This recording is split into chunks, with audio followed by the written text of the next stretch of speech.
Welcome back to Collectability.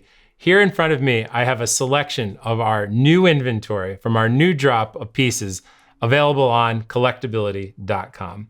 Dating all the way back to 1920 to well into the 20th century. We have 10 Patek Philippe watches in 10 minutes for your enjoyment, education, and consideration. The first watch I'd like to show to you is this Patek Philippe Hunter Case pocket watch from circa 1918. These Hunter Case pieces are just so much fun to wear. And at the push of a button, you can see the time. You have the sub-seconds at 6 o'clock. And this has the classic hand-painted Breguet numerals. The next watch I'd like to show you is another pocket watch, but technically this is a chronometer. This is an Observatory Chronometer that I have the original paperwork from that documents that in 1906, this piece was awarded an honorable mention in the Geneva Observatory trials.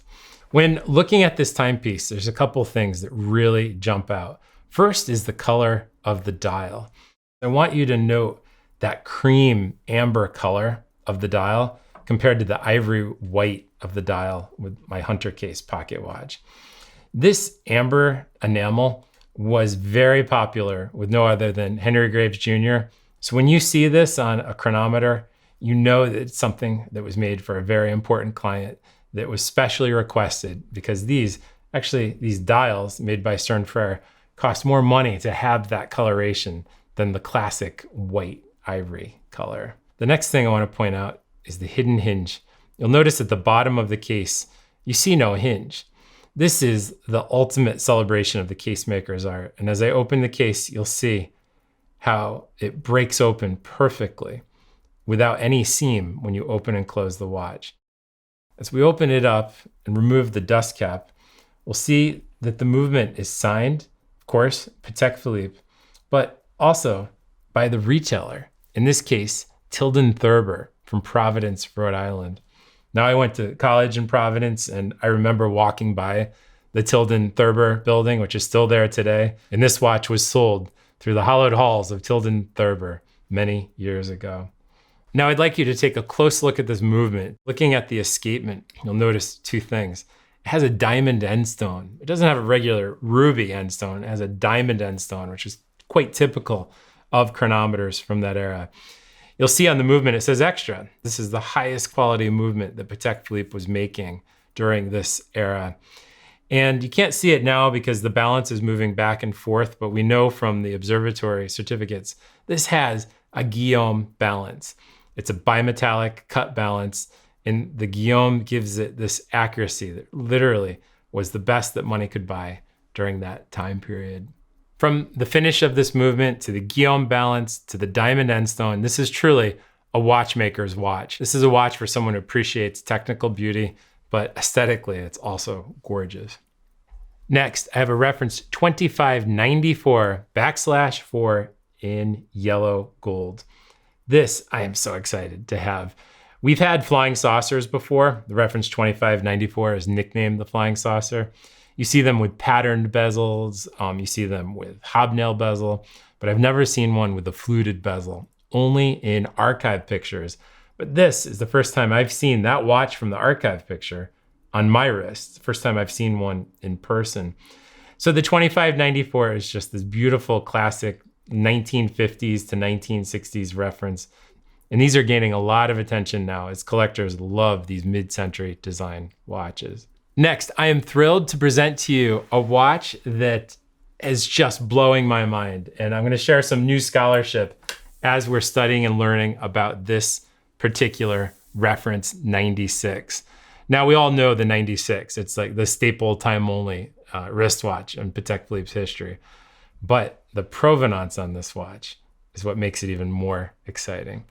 Now, the back of the watch you'll see is engraved, the mainliner, Patterson. Doing some research online, we very quickly learned that this watch is connected to aeronautical history. And it's also connected to one of the most important people in United Airlines history. Now, the mainliner was the DC-3, which was one of the most popular and important planes used by United Airlines through the mid 20th century.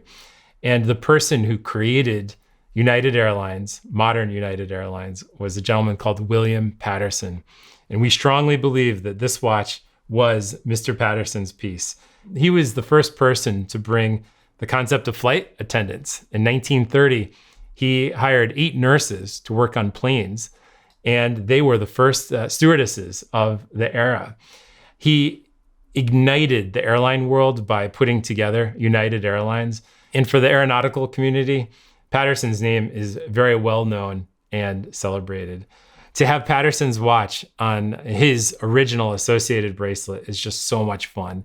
It's something that you could wear, tell a little bit of history, and next time you fly first class, you're gonna have a story to tell to the person sitting next to you.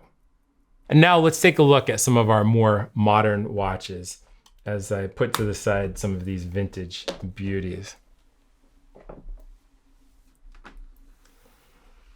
Here I have an interesting selection of some pieces that we've seen before, but not in the exact configuration. First, a reference 5115 in white gold. Last month, we had a yellow gold on the site, which sold immediately, and I love when these come through our doors. And to have a 5115 with this beautiful true porcelain enamel dial, they're priced so well, and you too can have this one on your wrist. Next, another modern offering. This one from 2011 is a 5119. And at 36 millimeters, this particular timepiece is ready to wear. And the best part about this is you could see the caliber 215 through the sapphire crystal. It's just such a classic. And I was thinking the other day, looking at the Patek Philippe site, there aren't many yellow gold watches available today. In fact, there are only 2 yellow gold references available in the current production of Patek Philippe's line today. So I'm starting to see these recently discontinued yellow gold pieces are gaining traction very quickly. We love annual calendars here at Collectability, but there are some that stand out more than others. This is a reference 5146 in white gold. But if you look closely at the dial, it has a little surprise. It's also signed Tiffany Co. Very few of these have surfaced in the market, these double signed treasures. So if you're looking for an annual calendar with a little extra spice, this Tiffany watch is for you. Now, a reference 3970.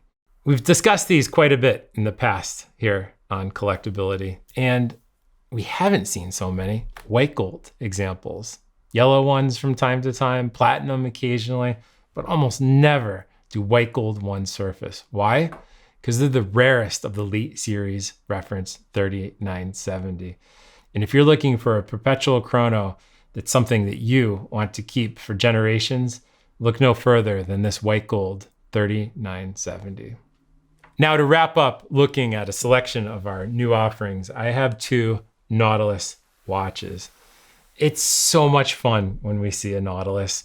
Everyone's buzzing about Nautilus, and the prices are finally coming back to planet Earth.